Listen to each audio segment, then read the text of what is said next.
Jaya, seorang pria yang baru saja memulai bekerja sebagai petugas keamanan di sebuah rumah sakit bernama Van der Velden, sebuah fasilitas medis besar di sebuah kota yang terkenal dengan pelayanan dan teknologi canggihnya. Namun, di balik kemewahan dan kebersihan yang terlihat, tersembunyi berbagai kisah horor dan tahayul yang sudah lama menyelimuti rumah sakit ini. Dan itu pun langsung dirasakan oleh Jaya, di mana bahkan ketika sejak malam pertama mulai bekerja, suasana sudah terasa begitu menegangkan. Walau memang pada dasarnya, terkadang sebuah rumah sakit itu auranya bisa terasa sangat menyeramkan. Mungkin karena bangunan yang luas, dan terlebih biasanya begitu banyak keadaan mencekam yang terjadi. Seperti kedatangan korban kecelakaan atau bahkan pasien yang meninggal. Yang sedikitnya, mungkin itu meningkatkan aura mistis di sana. Dan pada tugas malam pertamanya, ketika itu, Jaya langsung diminta menyusuri lorong-lorong sepi dan sunyi di sekitaran gedung-gedung area rumah sakit. Karena memang itu sudah jadi rutinitas para security rumah sakit, di mana setiap 3 jam sekali, para security bergantian berpatroli dan diharuskan menyusuri semua ruangan termasuk lorong-lorong belakang gedung yang menyeramkan sekalipun. Dan ketika itu, Jaya yang sedang berpatroli tiba-tiba merasakan dingin yang tak wajar di sekujur tubuhnya. Setiap sudut yang ia lihat tampak memiliki suasana yang aneh. Tiba-tiba, kertas-kertas yang berserakan di meja resepsionis bergerak dengan sendirinya. Dan ada bisikan lembut yang tak bisa diidentifikasi sumbernya. Namun, saat itu Jaya mencoba tenang dan menafsirkan jika itu hanyalah bentuk dari imajinasi ketakutannya saja, dan berusaha berpikir bahwa itu hanyalah ulah angin. Lalu, Jaya pun berlalu dengan terus berusaha berpikiran positif. Namun, sebenarnya, itu bukan karena Jaya seorang yang rasional yang tidak percaya terhadap hal-hal mistis. Tetapi, itu hanyalah bentuk perlindungan diri dari Jaya agar tidak rontok dalam ketakutan. Sejujurnya, dalam hatinya, Jaya sangat deg-degan dan ketakutan. Namun, tekadnya menguatkan hati dan pikirannya untuk tetap berani demi sang buah hati dan istrinya yang mungkin saat ini sedang terlelap nyenyak di rumah. Dan 1 minggu pun berlalu dengan relatif tenang dan masih bisa terkendali. Meskipun dalam shift malamnya, Jaya selalu mendapatkan hal-hal yang unik setiap kali berpatroli. Hingga sampailah di suatu malam, di mana ketika itu Jaya ditugaskan harus memeriksa koridor lama yang sudah terbengkalai dan sudah nihil aktivitas, yang rencananya akan segera direnovasi untuk dijadikan sebuah gedung rawat inap baru. Di sana, dia menemukan sebuah ruangan penyimpanan tua yang tidak terdaftar dalam catatan rumah sakit. Di dalamnya terdapat peralatan medis kuno yang tampaknya belum pernah digunakan dalam puluhan tahun. Ketika Jaya menyentuh salah satu alat tersebut, tiba-tiba dia merasakan hawa dingin yang terasa membekukan tulang hingga sendi-sendinya. Dia melihat bayangan samar seorang wanita dengan gaun putih yang perlahan-lahan menghilang ke arah dinding.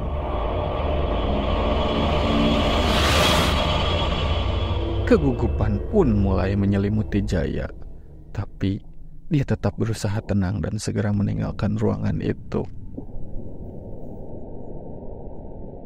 Nah, ada sebuah cerita populer di kalangan pasien dan staf di sini, bahwa rumah sakit ini dibangun di atas lahan bekas pemakaman. Beberapa pasien dan staf mengaku pernah melihat sosok hantu yang mirip dengan pasien-pasien, tetapi dengan pakaian lama seperti pakaian dari tahun 60 atau 70-an. Sungguh menyeramkan. Nah, kita kembali pada Jaya yang dimana pada suatu malam Jaya menemukan buku harian tua di sebuah ruang medis yang sudah tidak terpakai itu. Buku tersebut milik seorang dokter yang telah lama meninggal. Di dalamnya, dia menemukan catatan mengenai metode eksperimen yang dilakukan pada pasien dengan hasil yang mengerikan. Catatan tersebut berakhir dengan pesan peringatan bahwa roh-roh yang teraniaya tidak akan tenang. Nah, sejak menemukan dan membaca buku catatan itu, Jaya mulai mengalami hal-hal janggal ketika ia bertugas di rumah sakit, terlebih ketika shift malam. Seperti ketika itu, di ruang tunggu utama rumah sakit, Jaya mendengar suara tangisan seorang anak kecil. Nah, suara ini selalu muncul pada tengah malam. Hingga suatu malam, Jaya memutuskan untuk menyelidiki. Dia menemukan bahwa suara tangisan itu berasal dari ruangan yang tertutup rapat dan terletak di belakang dinding ruang penyimpanan. Namun, ketika pintu akhirnya dibuka, tidak ada apa-apa di dalamnya, kecuali satu boneka tua yang usang. Jaya yang penasaran dengan asal-usul boneka itu mulai mencari tahu. Hingga pada suatu pagi, seorang dokter tua bercerita bahwa boneka tersebut adalah milik seorang pasien anak yang meninggal di rumah sakit beberapa dekade lalu. Hantu anak itu dipercaya masih berkeliaran, mencari bonekanya yang hilang. Ketika Jaya mencoba mengulik lebih banyak informasi, sang dokter hanya tersenyum dan memandangi Jaya. Lalu sang dokter pergi begitu saja. Seiring berjalannya waktu, Jaya pun semakin terlibat dalam cerita-cerita seram rumah sakit ini. Namun, kini dia mulai menemukan pola dalam kejadian-kejadian aneh tersebut. Hingga pada suatu malam, Jaya menemukan sebuah ruangan tersembunyi di bawah tanah. Di sana, dia menemukan arsip rahasia yang menjelaskan sejarah kelam rumah sakit ini. Dari pemakaman ilegal yang dilakukan di lokasi pembangunan hingga eksperimen medis yang tidak etis. Semua kejadian aneh ternyata merupakan hasil dari penganiayaan masa lalu yang membuat mereka wafat dalam keadaan marah, sehingga belum bisa meninggalkan dunia ini dengan tenang.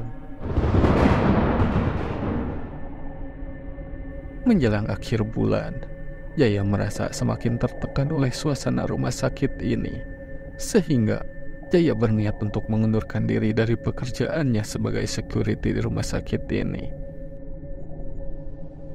Karena Jaya sudah tidak tahan dengan berbagai macam gangguan yang ia alami ketika sedang bertugas. Hingga suatu malam, ada sebuah kejadian di luar nalar yang membuatnya berubah pikiran.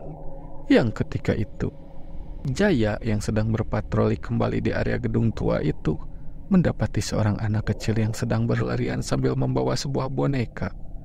Jaya pun dengan naluri security-nya langsung mengejar anak tersebut. Namun, tiba-tiba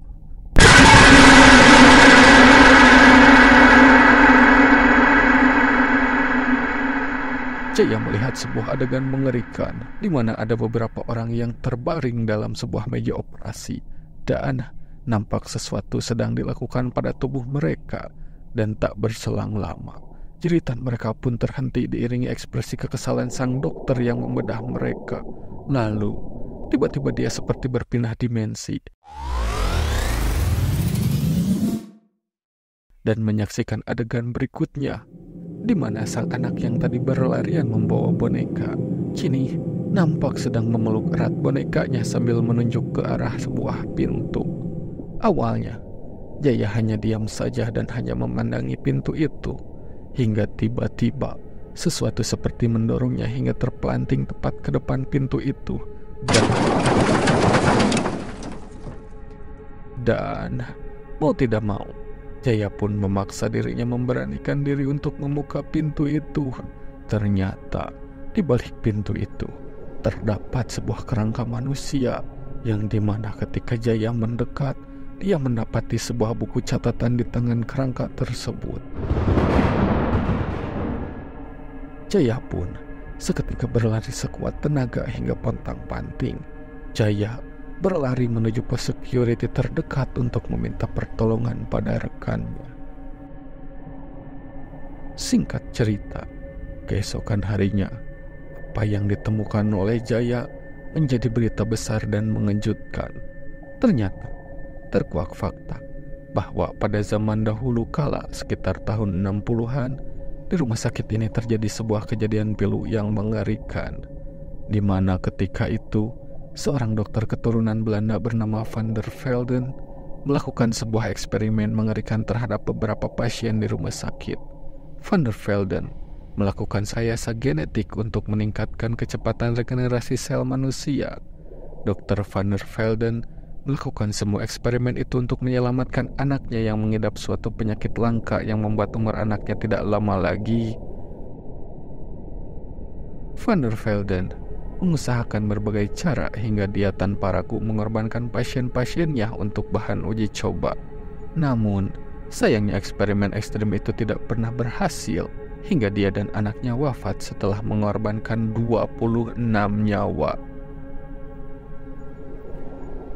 Seperti yang tertulis di buku catatan yang dipegang oleh kerangka yang ditemukan oleh Jaya, yang dimana ternyata kerangka itu adalah kerangka Dr. Van der Velden itu sendiri, yang dimana setelah semua itu terungkap, kepolisian pun mengidentifikasi dan melakukan pengungkapan kasus itu, di mana para polisi menemukan kerangka mayat semua korban yang terkubur di sekitaran gedung tua itu, termasuk kerangka anak Dr. Van der Velden yang bernama Edward Van der Velden. Kerangka Edward ditemukan terkubur di bawah boneka yang Jaya temukan di ruang belakang penyimpanan. Kejadian itu pun menjadi headline news di seantero negeri, dan Jaya yang menjadi sosok pengungkap misteri kasus ini mendapatkan penghargaan dari kepolisian dan telah diundang oleh berbagai media serta podcast untuk menceritakan pengalaman uniknya ini. Sementara itu, rumah sakit Van der Velden beroperasi seperti biasa, dan gedung tua bekas kejadian naas tersebut kini dijadikan sebuah gedung baru untuk rawat inap yang diberi nama Gedung Van der Velden.